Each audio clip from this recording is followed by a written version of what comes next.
getting a fluctuation of 1 micron, which is an absolutely excellent result. And one of the hardest parts when you are measuring, rotating something, is that you can actually get a error that pops up. I mean, 1/1000th of a millimeter. What an excellent result that is.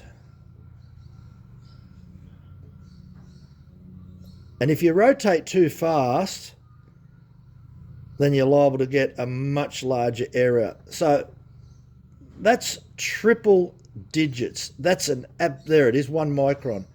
But that's what you're getting. Most of the time it's on 0, and it might pop up to 1 micron, and then it will pop back to 0. There it is there. You're not going to get much better than that. That is an absolutely excellent result for an old Hercus lathe that's 70 years old. So yeah, it still works good.